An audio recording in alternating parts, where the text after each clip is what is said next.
What's up? This is Azad Sports with another WWE video. Appreciate all the views on the last videos and shit. I appreciate that. Today's video is gonna be the top 5 worst WWE champions. I did top 5 worst, champions pretty much of all the other championships. And today it's gonna be the WWE title. Number 5, of my opinion, of the worst WWE champion of all time is The Miz. The Miz, he had a really cool cash-in moment, I will say. Like, when he cashed in, it was really cool. And it could have been really good because Miz was always a good character. But they made one mistake.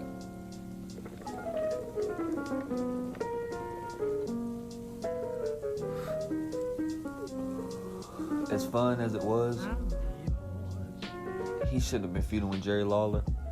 I mean, he beat Randy Orton and then cheated to beat Orton and moved right into a feud with Jerry Lawler. Out of everybody he could have feuded with, it was Jerry. And maybe at the time they didn't really have talent. I'm not really sure, but they could have found somebody.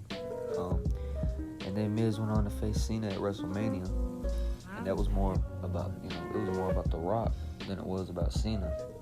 Than it was about The Miz, because they were just building to Rock versus Cena, the year after. So he just fell into the background, even though he won the main event of WrestleMania. Nobody really remembers it for that, unfortunately. And then about a month after that, he lost it at Extreme Rules to John Cena. So, Miz, though, he's number 5, so he's the greatest, worst WWE champion, at least. I guess you could say that. So number 5 on the list is The Miz.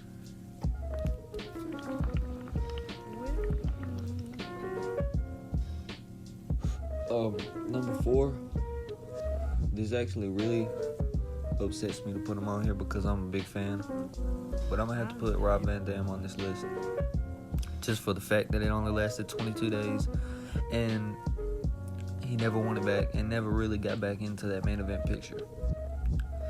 Rob Van Dam won the WWE title in 2006 when he beat John Cena at ECW One Night Stand. It was a great moment, the whole crowd was hating on Cena and they wanted to see Van Dam win, and that's exactly what happened when Edge speared Cena through a table. Rob Van Dam became WWE champion. 2 nights later, he became the first ever revived ECW champion, so that was really cool.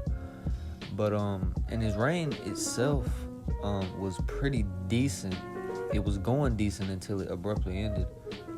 It ended 3 weeks later after him and Sabu got pulled over for speeding, and they had marijuana and I think some Percocets. That was in the car with him, and maybe a bong. But so they were suspended indefinitely, and he dropped the WWE title to Edge on Raw, and then the next night on ECW he dropped the ECW title to the Big Show. He had a really good match with Edge at Vengeance 06, and he had a really good match against John Cena on Raw. But the fact that it only lasted for that long and it ended the way it did, unfortunately I gotta put my boy at number 4, man. But shit, if you ask him, I'm sure he doesn't give a fuck. Number 3, I'm gonna go Alberto Del Rio. Now, Alberto Del Rio was on my top 5 worst world heavyweight champions too, but I will say he was a much better world champion than WWE champion.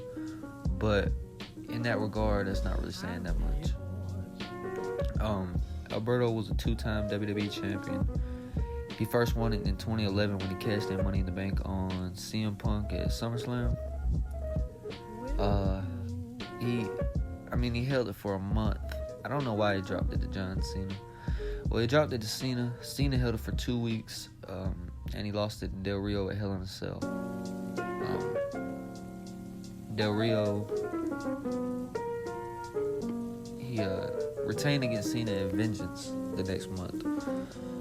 But then in November, he lost it to CM Punk at Survivor Series. So, and he got his rematch next month at TLC in a triple threat with The Miz TLC match against Punk. But I mean,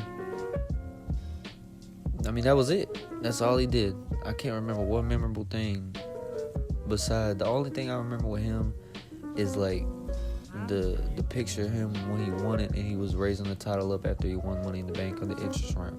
Just to be honest with you, bro.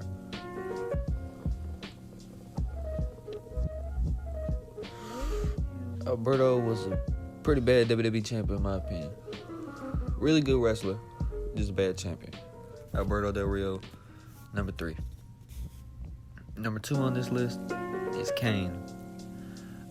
Kane won the WWE Championship one time, 1998. He beat Stone Cold Steve Austin at King of the Ring, and he lost it the very next night back to Stone Cold.